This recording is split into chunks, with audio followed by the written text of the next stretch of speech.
Yes sir, वो भी सही है। जो मैंने आप नहीं, वो तो ठीक है ही है, लेकिन वही चीज मैंने स्क्रीन पर लगाई है। यश, पढ़ने में आ रहा है सामने? डिस्कस करें शुरू। हाँ भैया। तो देखते हैं पूरे चैप्टर 1 का कंक्लूजन। तो जब भी पेपर में जाकर तैयारी करनी है बच्चों, एक के बाद एक लगातार पेपर होते हैं और एक ही दिन में दो सब्जेक्ट, तो रिवीजन करना है। तो आप बच्चों इस तरह के, ये एक हैबिट बनानी है। कल को आपको इंटर के पेपर देने हैं, आपको डेली, बीच में संडे आ जाता है, कोई संडे की छुट्टी नहीं है, संडे को भी टेस्ट होता है। मतलब 4 एग्जाम है तो चारों लगातार होते हैं, कभी भी टाइम गैप नहीं थी आज तक। हिस्ट्री है सीए के एग्जाम की, और इतने बड़े बड़े सिलेबस को रिवाइज करने के काम करने ही ऐसे होते हैं। आपको इस तरह से ब्रीफिंग बनानी होती है कि पूरा एक चैप्टर 4 लाइनों में क्लोज। तो यहाँ हमने 25 पॉइंट में, 25 लाइनों में पूरे चैप्टर की इग्नोर नहीं करा है, छोड़ा कुछ नहीं है, एक एक पॉइंट को इन्वॉल्व कर दिया है। ऐसे नोट मेकिंग का काम आपको सीखना है हर सब्जेक्ट में, हमेशा के लिए। तो यहाँ देखो हमने क्या क्या पढ़ा था। According to your books, 2 fundamental facts of the economy. बच्चा इकोनॉमिक्स का मीनिंग याद कर लो, स्टडी ऑफ ह्यूमन बिहेवियर। थोड़ा जल्दी जल्दी करेंगे जी। अब हमने यहाँ इकोनॉमिक्स में 2 फंडामेंटल फैक्ट्स, अरे आपके बुक के अकॉर्डिंग चर्चा करी है। Human wants are unlimited, resources are limited, लेकिन हमें मालूम है इससे ज्यादा। Economic problem is basically a problem of choice which can be arise due to following 3 reasons. जल्दी से तीनों बोलो Yash Khandelwal. Human wants are unlimited, resources are limited, they have alternative uses. बढ़िया। अरे प्रीति, कर पा रहे हो ना रिवीजन? रिवीजन करा रहा हूँ, मुझे एमसीक्यू, मैं टेस्ट में एक एक बच्चे का आंसर सही चाहूंगा। क्लियर है प्रीति? प्रीति, प्रणय, Yes, sir. आगे देखो। यहाँ अगली बात मैंने आपको याद कराई, फादर ऑफ इकोनॉमिक्स। जल्दी जल्दी बोलो।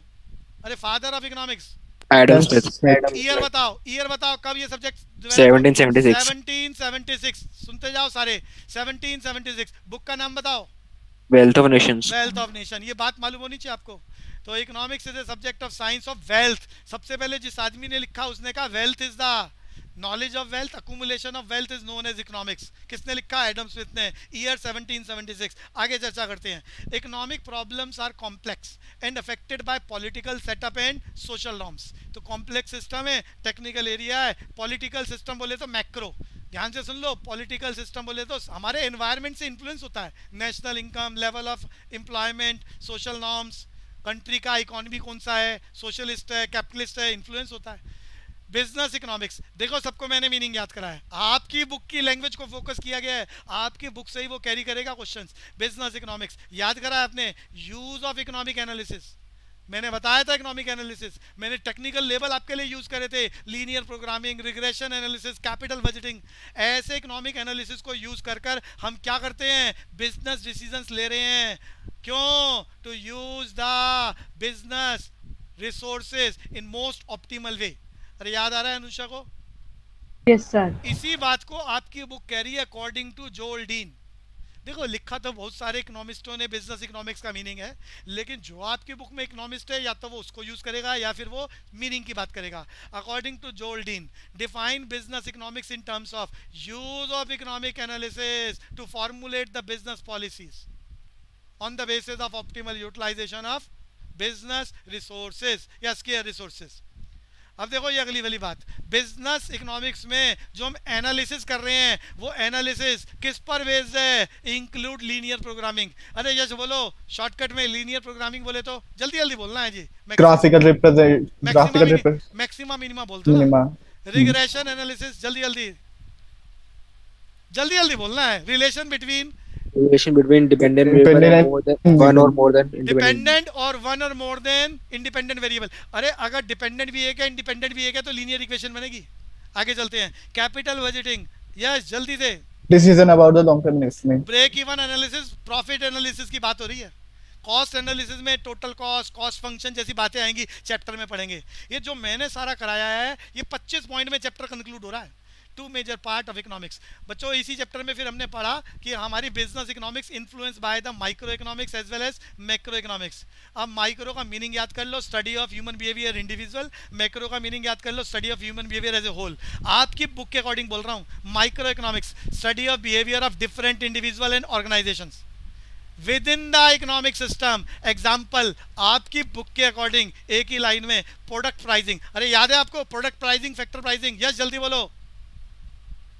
Product pricing finish goods market में होता है, फैक्टर प्राइसिंग फैक्टर मार्केट में होता है। कंज्यूमर बिहेवियर अगला चैप्टर ही यही है तुम्हारा। बिहेवियर ऑफ द फर्म, अरे बिहेवियर ऑफ द फर्म ये क्या हो रहा है, मार्केट में हम इक्विलिब्रियम पढ़ेंगे, मार्केट और मार्केट के स्ट्रक्चर की बात हो रही है। Location of industry, managerial economics आ रही है यहाँ पर बच्चों, कॉलेज में पढ़ोगे मैनेजीरियल इकोनॉमिक्स, मैनेजमेंट और इकोनॉमिक्स का मिक्सचर, जिसमें कहा जाता है लोकेशन कहाँ पर है आपकी फर्म की, आपकी इंडस्ट्री की, इन्फ्लुएंस करता है पोजीशन ऑफ प्रॉफिट। अनुषा बात समझ में आ रही है? Yes sir.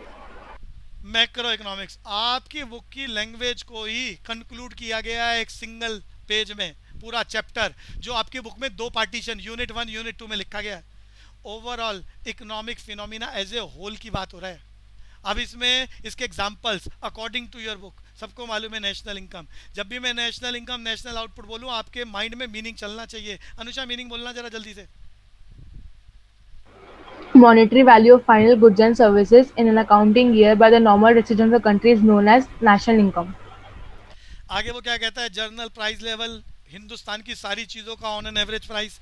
इंटरेस्ट रेट, अरे इंटरेस्ट क्या है, कॉस्ट ऑफ मनी। यस समझ में आ रहा है, इंटरेस्ट क्या है, कॉस्ट ऑफ मनी, जितना पैसा चाहिए बाजार में मिलता है अपनी कीमत पर, कीमत क्या है, ब्याज की दर। बैलेंस ऑफ ट्रेड का मीनिंग मालूम है, difference between export and import of physical shape commodities. Balance of payment जरा जल्दी बोलना यश। Balance of payment is economic transaction between the normal resident of the country and rest of the world. कुछ गड़बड़, चेतन आप बोलोगे balance of payment की गड़बड़ क्यों हो रही है? Balance of payment refers to a systematic record of economic transaction between the resident of the country and rest of the world during a particular period of time. बढ़िया बढ़िया, थोड़ा accuracy बनाओ। आप खाली सीए का टारगेट पूरा नहीं कर रहे, आपके पास बहुत सारी चीज़ें, सीए कॉलेज का सेमेस्टर सब चीज़ें, अधूरा काम क्या करना, करो तो बढ़िया से करो। आपकी नॉलेज आपके एग्जाम के क्वेश्चनों से ज़्यादा होनी चाहिए। एक्सटर्नल वैल्यू ऑफ करेंसी मैंने बता दिया था, इसको हम एक शब्द में फॉरेन एक्सचेंज रेट बोल सकते हैं। एक बार यश जल्दी से foreign exchange rate. Foreign exchange rate is that rate in which domestic currency is converted into foreign exchange. Mayuri आप भी बोल पाओगे, आपसे पूछूं Mayuri? Yes sir.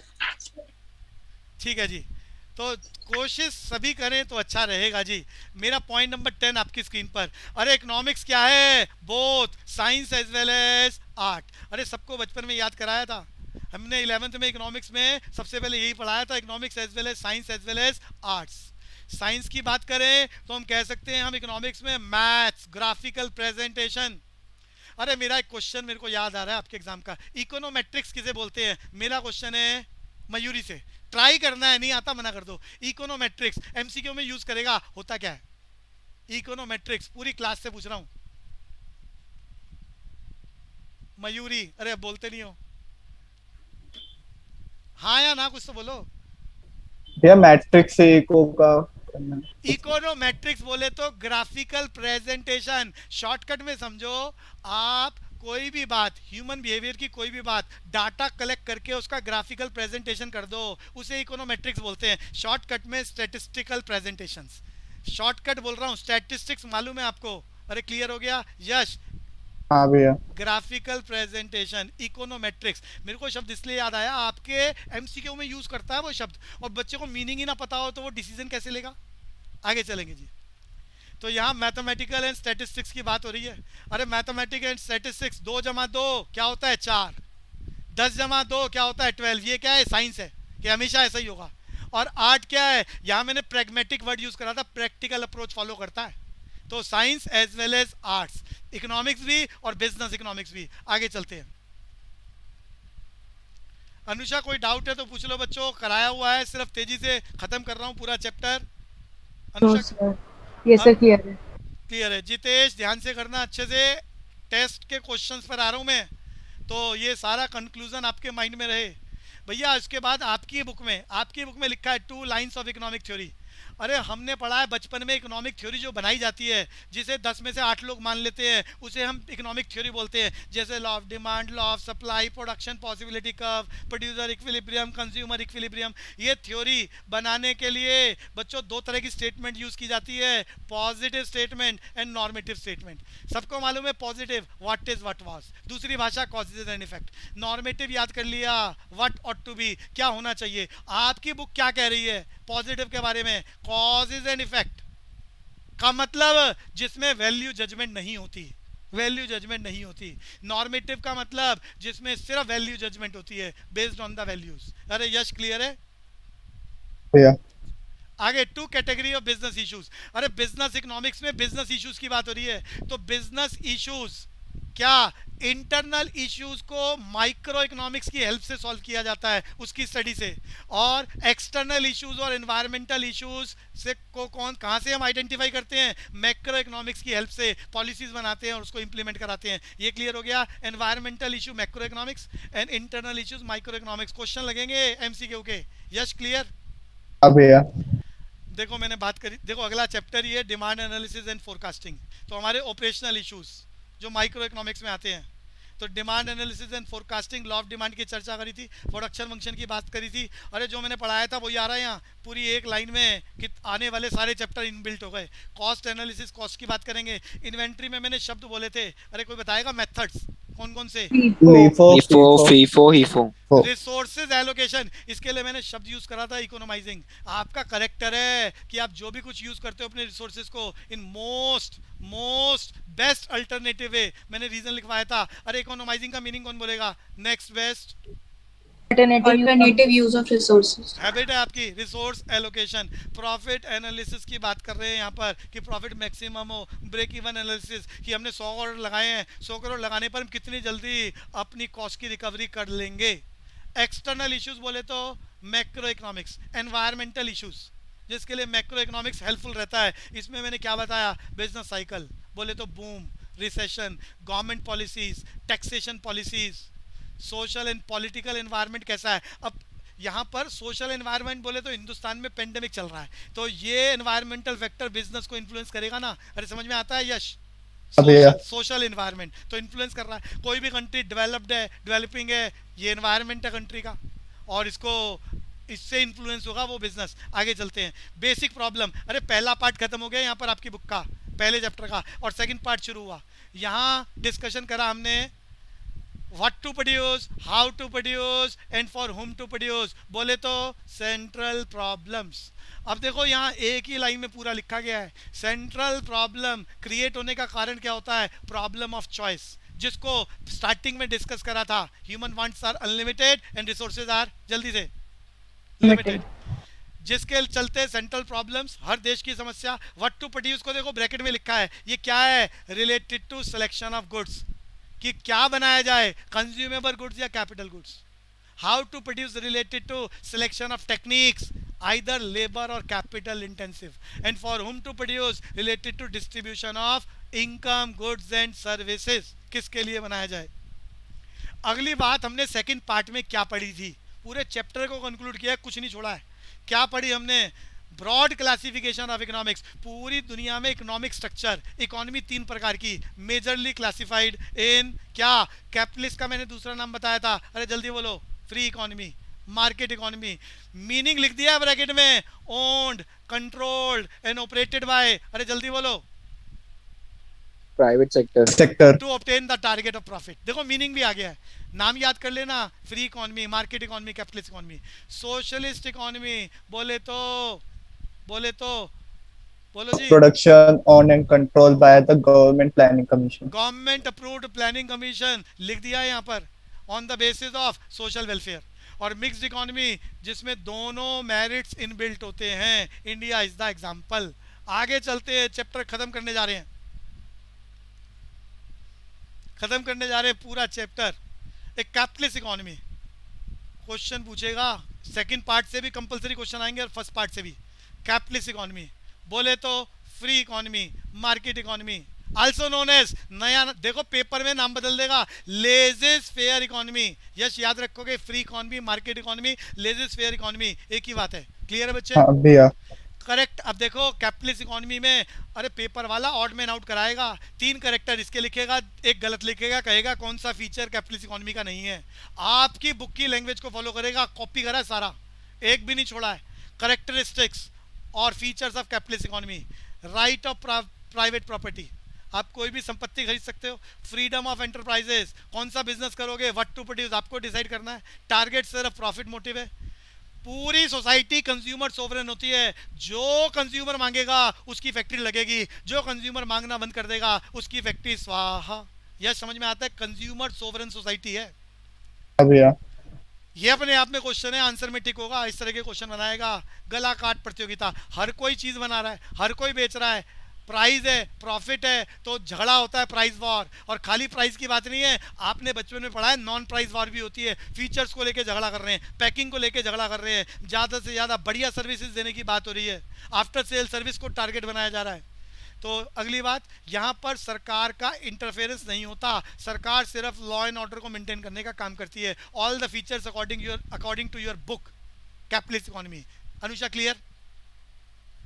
Yes, sir. भैया ये सारी बातें आपके माइंड में बिल्कुल टिप पर होनी चाहिए, क्वेश्चन आते ही आंसर आना चाहिए। ये नहीं है कि पेपर वाला तारीख अनाउंस करे और फिर कहो रट्टा मारेंगे और फिर कहो नंबर लाएंगे और पास होंगे। पेपर हो या ना हो, आपके माइंड में हमेशा के लिए छप जाना चाहिए। अरे बात समझ में आ रही है यश?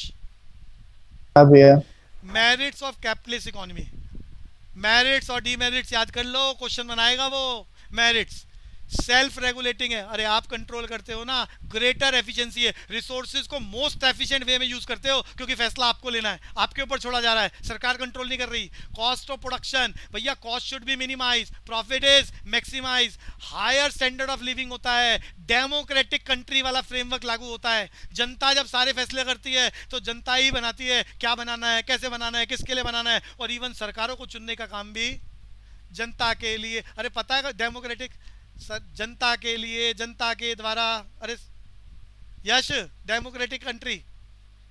या हाँ, for the people by the people for the people, हाँ बिल्कुल बढ़िया। एनकरेज एंटरप्राइजेस, या एंटरप्राइजेस को एनकरेज किया जाता है, रिस्क ज्यादा से ज्यादा लिया जाता है ताकि प्रॉफिट, अरे सबको मालूम है profit is the reward of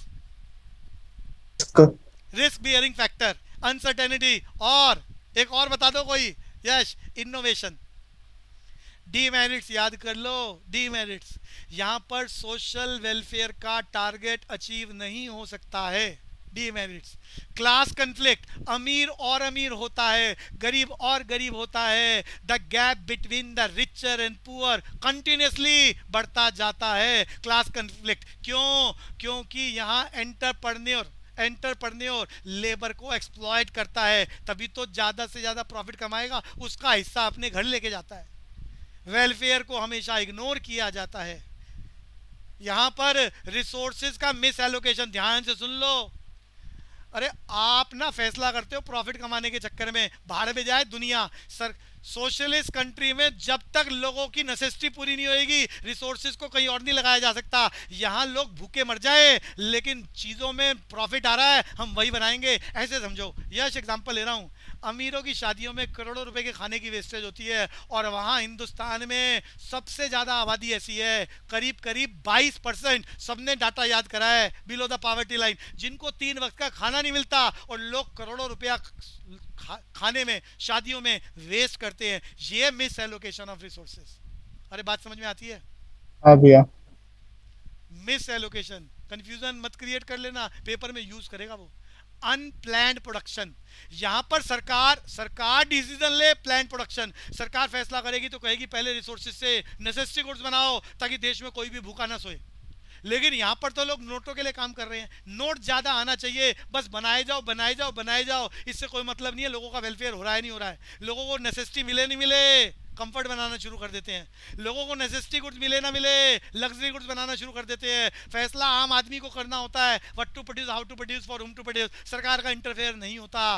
unplanned production, planning कहाँ होती है? जब गवर्नमेंट कंट्रोल करती है।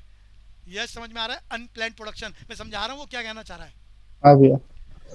फॉर्मेशन ऑफ मोनोपोलीज, जब इस तरह की घटनाएं होती हैं फ्री इकोनॉमी में, आदमी अमीर होने लगता है तो वो मार्केट पे कब्जा करना शुरू कर देता है और मोनोपोली पावर्स क्रिएट हो जाती हैं, और अमीर और गरीब होता जा रहा है।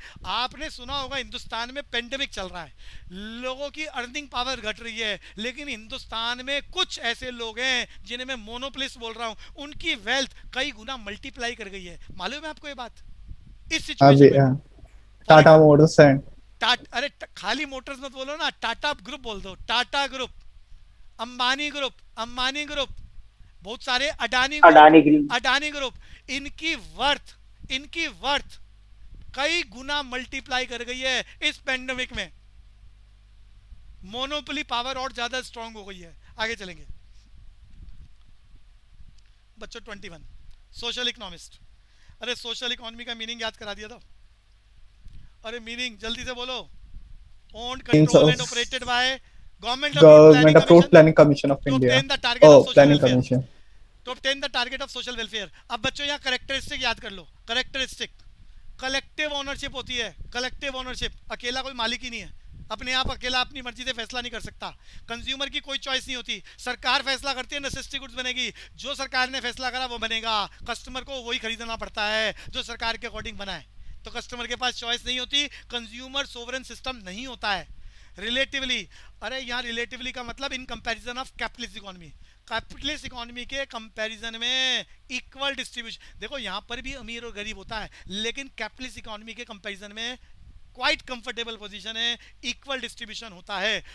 इक्वल डिस्ट्रीब्यूशन होता है उसके कंपैरिजन में। वहाँ अमीर गरीब बहुत गरीब हो जाता है। यहाँ इन दोनों के बीच में ये जो खाई है, ये गैप है, वो कम होता है।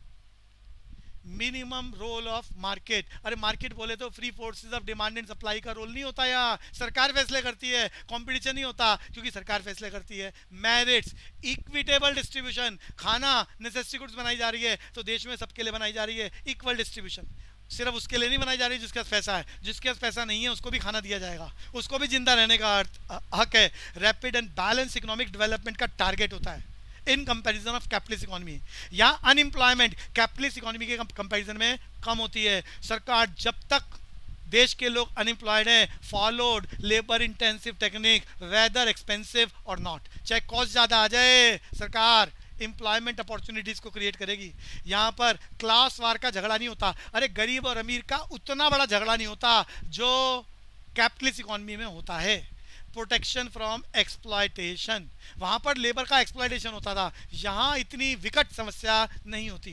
अनुषा समझ में आ गया? Yes, sir. डीमेरिट्स याद कर लो। ब्यूरोक्रेसी, पॉलिटिकल विल पावर ज़्यादा स्ट्रॉन्ग, ज़्यादा बड़ा रोल प्ले करती है। सरकार चाहे जो करना कर सकती है, रेड टेपिज्म आता है, इनएफिशिएंसी बढ़ती है, लोगों को लगा सरकारी कंपनी में काम कर रहे हैं, करो तो भी पैसे मिलेंगे, नो ना करो तो भी पैसे मिलेंगे। तो take away from the basic right, जब आदमी अपनी मर्जी से ना बना सकता, ना खा सकता, ना फैसला कर सकता, तो यहाँ उसके राइट्स, उसके अधिकारों का हनन हो रहा है, सरकार फैसले कर रही है सारे। No proper basis for cost, cost की कैलकुलेशन कौन लगाता है? जब तक लोगों को रोजगार नहीं मिलेगा तब तक they follow, government follow labour intensive technique whether cost बढ़े और घटे। नो फ्रीडम ऑफ चॉइस, चुनाव की, अरे जब सरकारी फैसले कर रहे हैं तो चॉइस आपके पास है ही नहीं। पर्सनल एफिशिएंसी डीमोटिवेट होती है, जिसे मैं रेड टेपिज्म बोल रहा हूँ, और ये प्रैक्टिकल नहीं है। हिंदुस्तान जैसी कंट्रियां इस बात को तभी तो छोड़ रही हैं। फीचर ऑफ मिक्स इकोनॉमी मालूम है? अरे जल्दी से मीनिंग बोलो। Yash Khandelwal, means of production own control and operated And cooperated by government sector as well as private sector. To obtain the target of Profit motive और social welfare. बढ़िया बात। तो यहाँ पर दोनों चीज़ें होती है, तो दोनों के मेरिट्स और दोनों के डीमेरिट्स जो आपने पढ़े हैं इन बिल्ट होते हैं। तो यहाँ पर सोसाइटी में 3 तरह की चीज़ें देखने को मिलती है। Public sector owned and control by state government और सेंट्रल गवर्नमेंट, इसके अलावा प्राइवेट सेक्टर जो कंट्रोल बाय द इंडिविजुअल्स और प्राइवेट पीपल्स, और पब्लिक प्राइवेट पार्टनरशिप जिसमें गवर्नमेंट और प्राइवेट मिलकर काम करते हैं और एफिशिएंसी को प्रमोट करते हैं, जिसे बोलते हैं PPP, public private partnership. Now chapter close. Question start करें, कोई डाउट है तो बोलो जी। क्वेश्चन स्टार्ट करें अनुषा। Yes, sir. शुरू करते हैं बच्चों क्वेश्चन।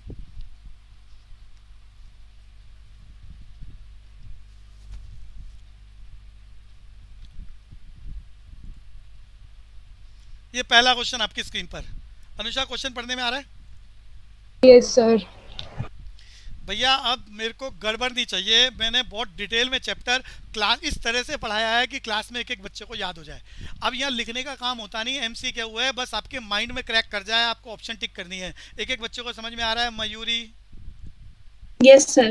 तो एक एक बच्चे को पार्टिसिपेट करना है। मेरा पहला क्वेश्चन अनुषा से है, पढ़ना सबने है, डिसीजन अपने मन में सोचो क्या सही है, और फिर जिसको बोलने का मौका मिल रहा है वो बोलेगा।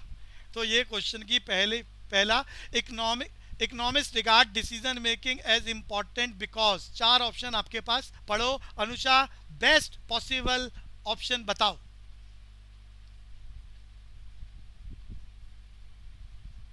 Best possible option.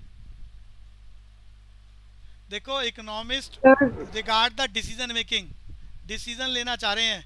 सबको मालूम है ह्यूमन डिसीजन क्या, human wants are unlimited, resources are limited. तो क्या बात ठीक है, जल्दी से सोच के बताओ fast, according to these 4 opportunities. sir, D part, all of the above. Harsh कोई कंफ्यूजन है तो बोलो। रिसोर्सेज आर, तीनों की तीनों बातें ऊपर जो लिखी है ठीक है एबीसी, इसीलिए ऑप्शन डी पे जा रहा है। बिल्कुल ठीक बोला है अनुषा ने। अरे मयूरी बात समझ में आ रही है? Yes, sir. तीनों बातें, resources required to satisfy unlimited wants and needs are finite और स्केर्स। दूसरी बात, it is crucial to understand how we can best allocate. अरे हमारी समस्या क्या है, हमने अपने रिसोर्सेज को सबसे बढ़िया तरीके से एलोकेट करना है ताकि हम अनलिमिटेड वांट्स में से सबसे ज़्यादा को पूरा कर सकें। रिसोर्सेज हैव अल्टरनेट यूजेस, बिल्कुल ठीक है, all the above, all the above. मेरा दूसरा क्वेश्चन मयूरी को जवाब देना है, गलत सही की चिंता ना करना, बोलना है, Okay, sir. बोलना है अपने according best. Business economics is, जल्दी। Sir, B part. D part, क्या D बढ़िया part, बात B. है। डमरू बोल रहे हो, बॉम्बे बोल रहे हो? D, D. हाँ डमरू बिल्कुल ठीक है। अरे डमरू बिल्कुल ठीक है। अब डमरू में लिखा है बी और सी। अरे बी आप सबको मालूम है, practically applicable of economic theory and incorporate. अरे incorporate tools from multiple disciplinary, मैंने लिखवाया आपको, मल्टी डिसिप्लिनरी होता है बिजनेस इकोनॉमिक्स, बिजनेस इकोनॉमिक्स। अब यहाँ आपसे मेरा क्वेश्चन है, बच्चे ने कहा ए आंसर नहीं है, क्यों नहीं है आंसर, मुझे कमियां बता दो। यश खंडेलवाल, ए आंसर क्यों नहीं है, क्या गड़बड़ है, क्या ड्रॉबैक है? ये क्योंकि माइक्रो और मैक्रो दोनों यूज होते हैं। यस, क्या बढ़िया, ये तैयारी है, रट्टे मत मार लेना।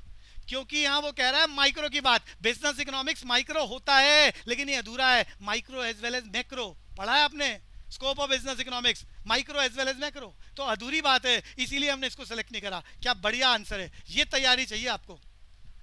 तो आंसर यहाँ डमरू। बच्चों in economics we use the term scarcity. Scarcity का मीनिंग आपने याद कर रखा है, लेकिन इन चारों में से बेस्ट बताओ। मेरा क्वेश्चन है यश खंडेलवाल से, बाकी सब पढ़े और यश खंडेलवाल बताओ।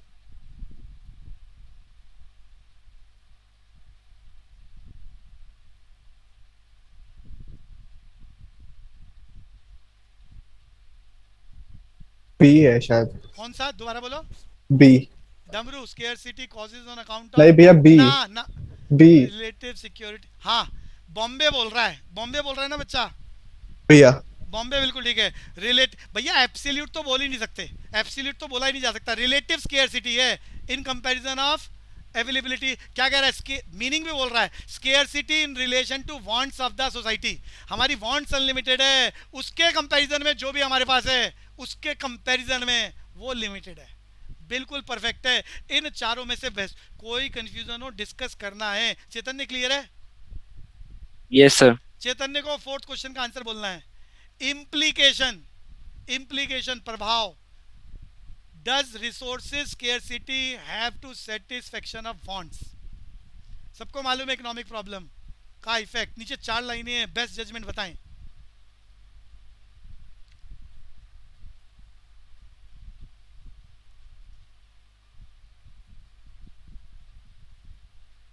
Sir, A. Not all wants can be satisfy. क्या बढ़िया, क्या बढ़िया, बिल्कुल ठीक है जी।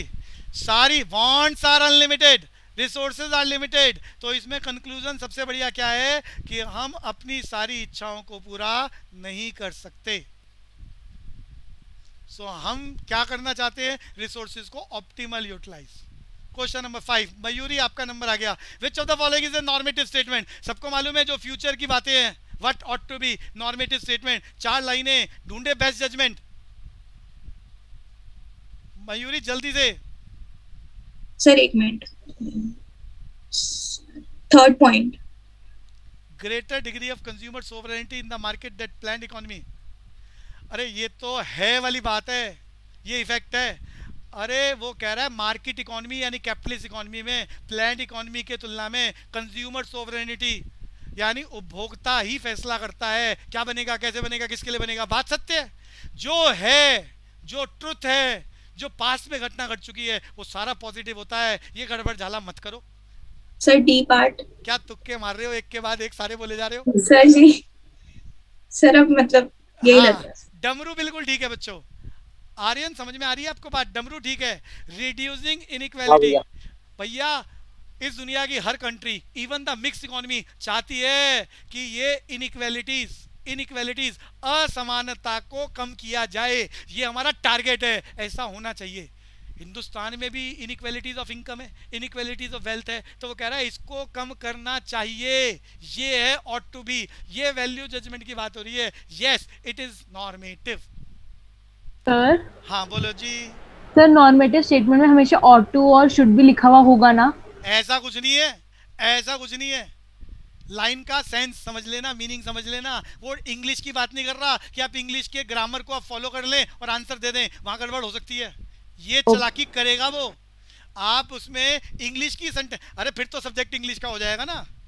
वो बोल रहा है क्या होना चाहिए, किसी भी लाइन का मतलब वैल्यू जजमेंट की बात कर दे, वो टेंसेस में मत जाना, वो नॉर्मेटिव है। अनुषा ये बात समझ में आ रही है? Yes sir. आगे चलेंगे।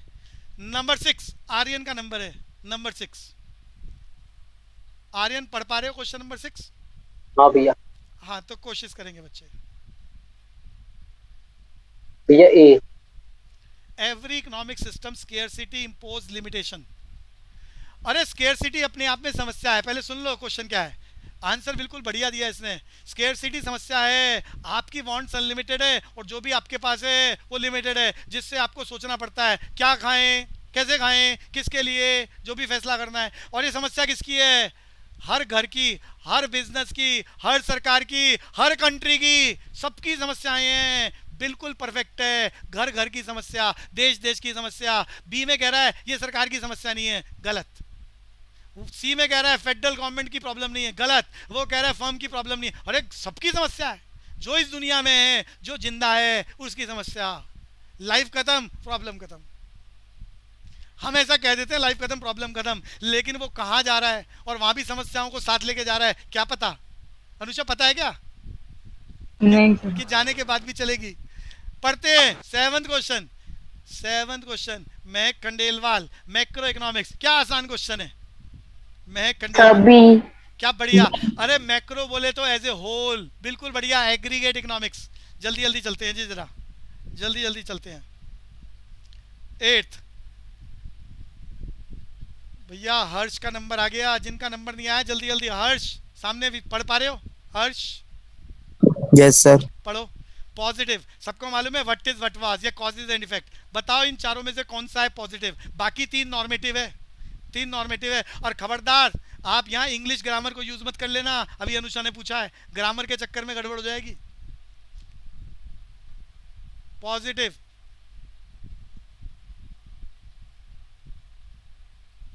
जल्दी बोलो जी। अनुषा बोलो। अनुषा यस सर मैं बता रही हूँ। सर ए पार्ट होगा। अब आप कैसे बता रहे हो? यहाँ विल शेल तो कुछ लगा नहीं हुआ, कैसे जो बता? बी, सर बी वाला में तो हमको फ्यूचर में बोला कि करेंगे, डिटरमाइन करेंगे। सारे सुन लो भाई। डिटरमाइनिंग हाउ मच इनकम, कोई आदमी कितना कमाए कम से कम, तो ये बोला जा रहा है ना फ्यूचर के लिए कितना कमाए, पॉलिसी बना रहा है 10 लाख कमाए, 50 लाख कमाए, कितना कमाए, तो ये फ्यूचर की बात हो रही है, इसीलिए ये नॉर्मेटिव है। अगली प्राइस में क्या बोल रहा है? डिटरमाइन द प्राइस, डिटरमाइन करो फेयर प्राइस ऑफ फूड, खाना कितने में बेचे कि हर किसी को मिल जाए, ये फैसला भी फ्यूचर के लिए है। वो ये कहे आज 100 रुपए का दाम है फूड का, तो ये है की बात हो गई, व्हाट इज की बात हो गई। वो तो कह रहा है डिटरमाइन करो, फ्यूचर के लिए होगा। वैल्यू जजमेंट की बात हो रही है, deciding how to distribute output of the economy, economy के प्रोडक्शन को कैसे बांटा जाए, ये फिर जजमेंट की बात हो गई, फ्यूचर की बात हो गई। ये तीनों के तीनों क्या हैं? नॉर्मेटिव। तो सिर्फ पॉजिटिव क्या है? Relationship between price and quantity, वस्तु कोई भी हो, कि 2 रुपए के दाम पर 10 किलो खरीदा, ये है की बात है, व्हाट इज, ये इफेक्ट है। क्लियर हो गया? हर्ष क्लियर हुआ? Yes sir. हर्ष अगला क्वेश्चन आसान, कोशिश जरूर करना है बच्चे, गलत सही की चिंता ना करें। 9th क्वेश्चन आपकी स्क्रीन पर, फास्ट हर्ष जल्दी से।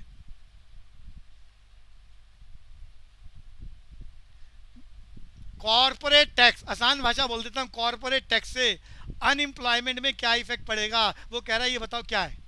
अरे कॉरपोरेट टैक्स से, टैक्स सरकार जितना ज्यादा लगाएगी, अरे कॉरपोरेट टैक्स जितना ज्यादा लगाएगी, अनएम्प्लॉयमेंट क्या होगा, जल्दी बोलो जी। अनुषा से पूछ रहा हूँ, सरकार के टैक्स के, अरे कंपनियों में टैक्स प्रमोट कर रहे हैं सरकार, टैक्स को बढ़ाने से क्या होगा? एम्प्लॉयमेंट बढ़ है जी, जाएगी, है जी, बढ़ जाएगी अनएम्प्लॉयमेंट। बढ़ेगी कि घटेगी? यश खंडेलवाल आप बताओ, सरकार ने कंपनियों का टैक्स बढ़ा दिया, कंपनियों का कॉर्पोरेट टैक्स, तो एम्प्लॉयमेंट बढ़नी चाहिए, एम्प्लॉयमेंट, बढ़नी चाहिए। एम्प्लॉयमेंट बढ़ जाएगी। It is a matter of micro, macro, descriptive और नॉर्मेटिव, जल्दी से। ये माइक्रो का है, ए बच्चे, हे भगवान, नहीं समझे? Normative, Macro. नॉर्मेटिव। कहाँ नॉर्मेटिव भैया, एक आदमी Macro. की बात करे, माइक्रो पूरे देश की बात करे। अरे तुमने कितनी बार 12th में पढ़ा है? बट हाउ टू इंक्रीज लिखा है ना इसमें, अरे इसलिए तुम नॉर्मल। ग्रामर की बात मत करो, इंडिविजुअल की बात नहीं कर रहा, level of employment, level of employment, unemployment की बात करे, it is a matter of macro economics, पूरे देश की बात हो रही है, एक आदमी की तो बात ही नहीं कर रहा, वो एक आदमी की बात ही नहीं कर रहा। मैक्रो इकोनॉमिक्स, इतना गड़बड़ क्यों कर रहे हो बच्चों? मैक्रो इकोनॉमिक्स स्ट्रेट फॉरवर्ड है, level of employment is the concept of macro economics as a whole. Which of the following does not suggest macro? अरे हर्ष, फिर आपका नंबर है, खबरदार अब की बार गड़बड़ करी दो और जवाब दो। मैक्रो इकोनॉमिक्स क्या नहीं है? अरे वो कह रहा है 3 एग्जांपल मैक्रो के हैं, एक उसने मैक्रो का नहीं लिखा, माइक्रो का लिखा है, वही बताना है कौन सा मैक्रो नहीं है यानी माइक्रो है। जल्दी से हर्ष, इंडिविजुअल देखो कहाँ है, क्या है, 4 लाइन। Sir B part. क्या बढ़िया, अब की बार तो ठीक बोला है बच्चे। एबीसी लिमिटेड इंडिविजुअल यूनिट की बात कर रहा है, माइक्रो यानी मैक्रो नहीं है। अरे जीएनपी नेशनल इनकम होता है, इन्फ्लेशन, अरे ये समझ में आ रहा है, इन्फ्लेशन देश की समस्या है, इन्फ्लेशन डिफ्लेशन।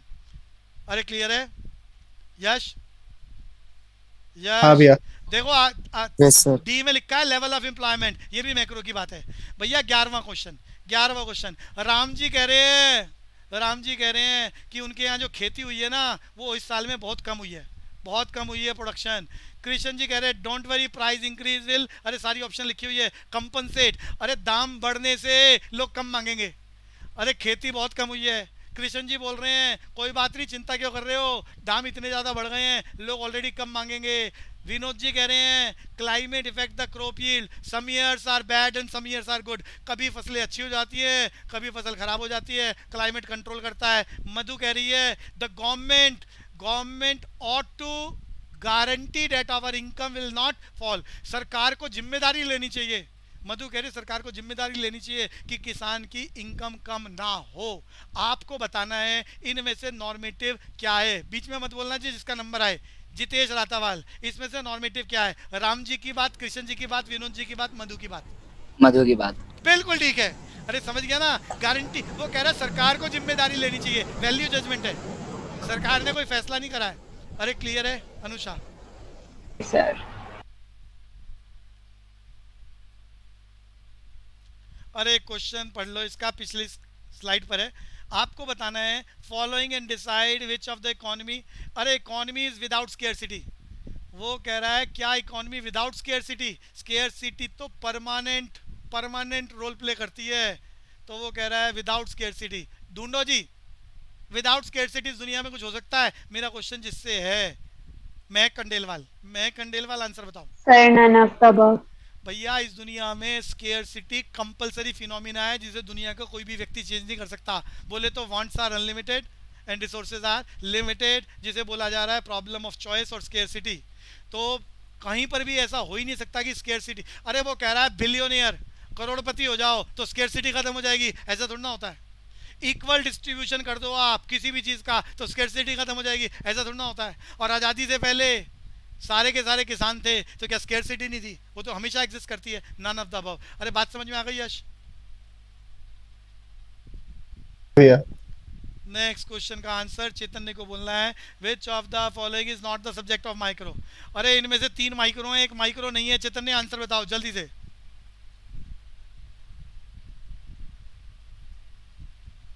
Sir D. भैया नेशनल इनकम मैक्रो को रिफ्लेक्ट कर रहा है और कुछ ढूंढने की जरूरत ही नहीं है।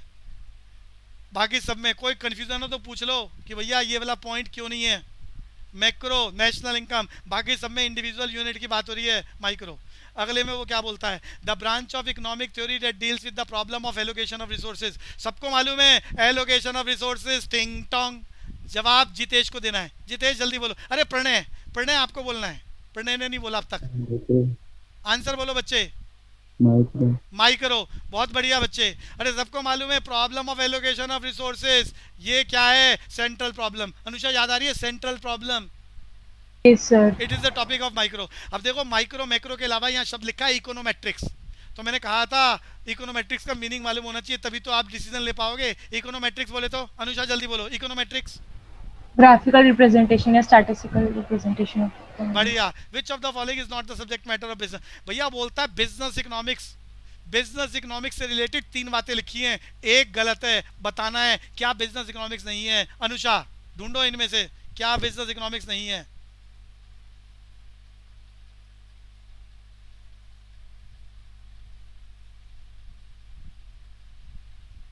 अरे कहाँ गया बच्चा। Yes, sir.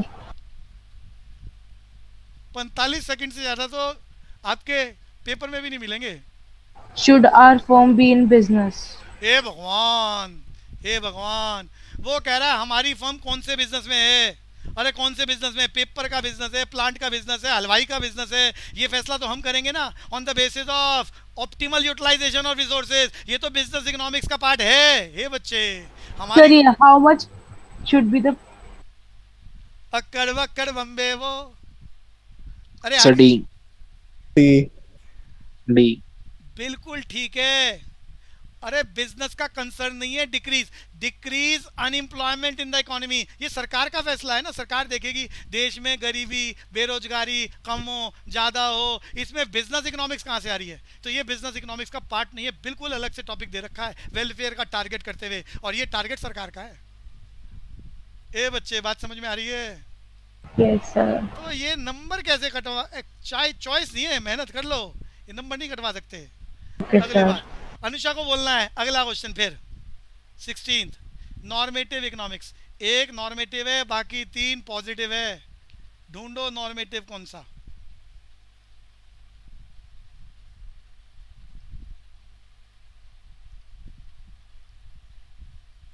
Sir, C part. The minimum wage should be raised to 200 per day.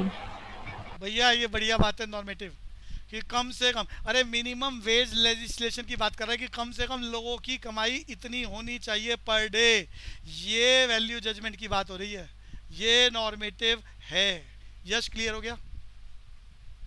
भैया यश आपका नंबर आ गया 17।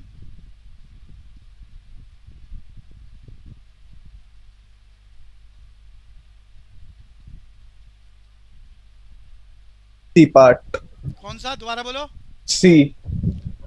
वो बोल रहा है कौन सा मैक्रो है। अरे भैया वाह, इन्फ्लेशन शब्द देखते ही पता चल जाता है। Inflation is a matter of study as a whole, पूरे देश में level of price rise inflation, ये मैक्रो है। बिल्कुल ठीक है, बिल्कुल ठीक है। बाकी सब माइक्रो को रिफ्लेक्ट कर रहे हैं। प्रियांशु आप, तेरा नंबर आ गया भाई, बताना है positive and normative.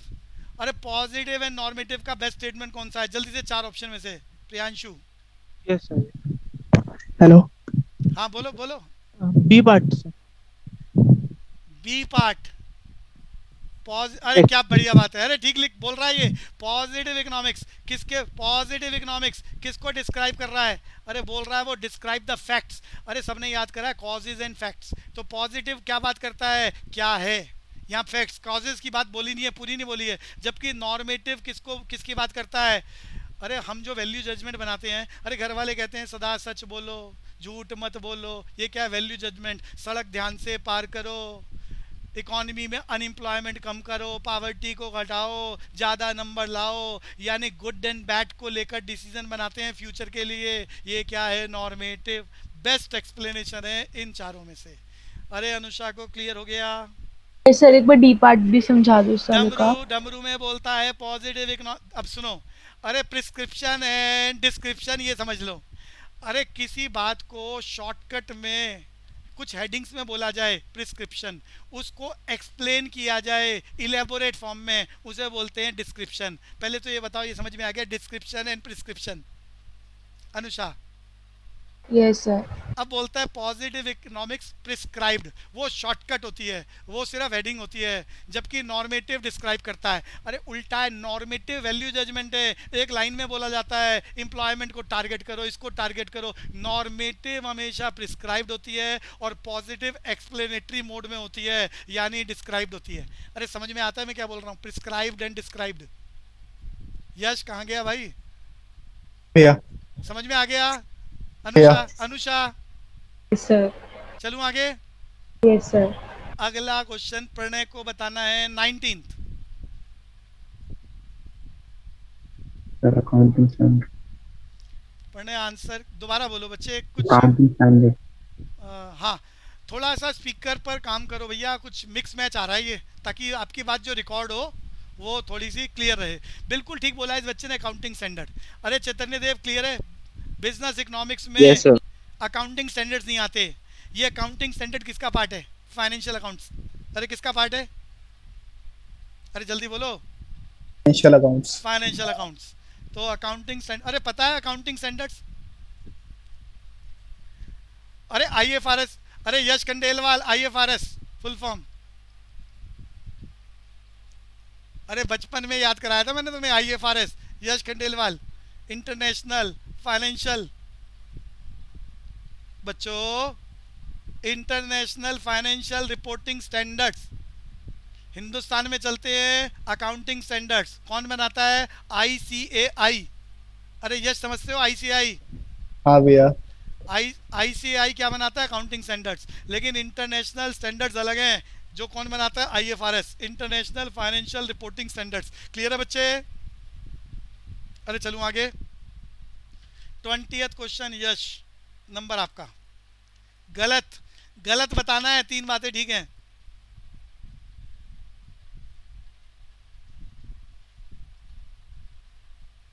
A part होना चाहिए। ए पार्ट? हे भगवान, बिजनेस इकोनॉमिक्स नॉर्मेटिव है, तो सच है।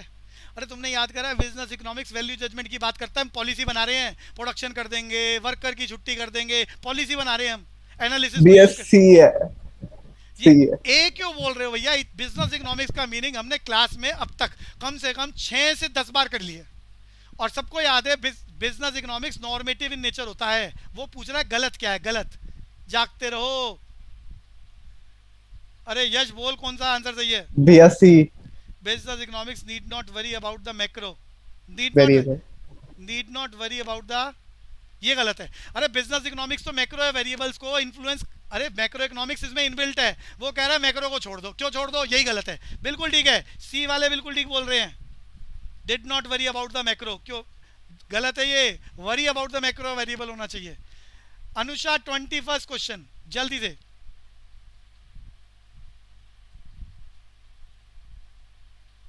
Square resources, economic goods are considered scarce resources. अरे इकोनॉमिक्स में जितने भी गुड्स हैं सब स्केयर हैं, because B part do not exist in adequate quantity to satisfy the requirement of society. बिल्कुल बढ़िया है, क्योंकि do not exist in adequate quantity to satisfy the unlimited wants of the society. भैया free market, capitalist economy की बात कर रहा है। 22 कौन बोलेगा? मयूरी बोलो। Allocation of resources. अरे कैपिटलिस्ट इकोनॉमी में क्या बनाया जाए, कैसे बनाया जाए, किसके लिए बनाया जाए, कौन फैसला करता है? Price mechanism. टारगेट क्या होता है? मयूरी आवाज। C part, C part. C part. ए बच्चे, कंज्यूमर जो चाहेगा फैक्ट्री उस चीज को बनाएगी, यानी व्हाट टू प्रोड्यूस का फैसला हो रहा है। बात यहाँ वो कह रहा है एलोकेशन ऑफ रिसोर्सेज, क्या बनाए, कैसे बनाए, किसके लिए, कौन फैसला कर रहा है? Price mechanism. प्राइस मैकेनिज्म में क्या टारगेट होता है? Profit motive. यहाँ आंसर सी गलत नहीं है, लेकिन सी से बढ़िया आंसर है डी। मयूरी समझ में आ रहा है? डी एब्सोल्यूट आंसर, प्रॉफिट का टारगेट। प्रॉफिट फैसला करता है फैक्ट्री में क्या बनेगा, किसके लिए बनेगा और कैसे बनेगा। मयूरी बात समझ में? Okay sir. मयूरी 23rd का आंसर बताओ। कैपिटलिस्ट इकोनॉमी में एलोकेशन ऑफ रिसोर्सेज का फैसला अभी अभी मैंने बताया है, प्राइस मैकेनिज्म से करता है। प्राइस मैकेनिज्म में किस बात का फैसला? हाँ, डमरू, बिल्कुल बढ़िया। प्राइस मैकेनिज्म में प्राइस का फैसला होता है, जिससे हमें पता चलता है जहां ज्यादा प्रॉफिट वही बनाएंगे, जिस मेथड से प्रॉफिट वही मेथड फॉलो करेंगे, जिनको बेचने से मुनाफा होगा उन्हीं को बेचेंगे। बच्चों 24th क्वेश्चन, क्वेश्चन जितेश बताएगा। विच of the following consider the disadvantage allocation of resources in market system. अरे कैपिटलिस्ट इकोनॉमी में संसाधनों के बंटवारे की कमी बतानी है, कैपिटलिस्ट इकोनॉमी की बात कर रहा है। कौन बताएगा जल्दी से? Income will tends to be unevenly distributed, और बाकी 3 ऑप्शन सामने। अनुषा। A part. भैया लिमिटेशन है कैपिटलिस्ट इकोनॉमी में, प्रॉफिट कम तो होता ही नहीं, वो तो बढ़ता जाता है। मैन ऑफ इनिशिएटिव एंटरप्राइजेस, वो कह रहा है जो इंसान मेहनत करता है एंटरप्राइजेस में, जो मालिक है उसको रिवॉर्ड नहीं मिलेगा। ऐसा कैसे होगा? काम ही प्रॉफिट के लिए कर रहा है, प्रॉफिट कमाता है। लाइन ही गलत है। Profit do not gate, people do not gate goods of their choice, ये भी गलत है। अरे कंज्यूमर सोवरेन सोसाइटी है, जो कंज्यूमर मांग रहा है वही मिल रहा है उसे बाजार में। तीनों लाइनें ही गलत है कैपिटलिस्ट इकोनॉमी की। ये लाइन ठीक है, जो इनकम है अनइवनली डिस्ट्रीब्यूट होती है, अमीर और गरीब होता जाता है, ये ड्रॉबैक है कैपिटलिस्ट इकोनॉमी का, ये लिमिटेशन है। अरे क्लियर हो गया? अनुषा क्लियर है? Yes sir. बच्चों अब ये आपकी ही बुक के क्वेश्चन है। अरे स्टडी मटेरियल सबके पास है जो सीए इंस्टीट्यूट से आया हुआ है? Yes.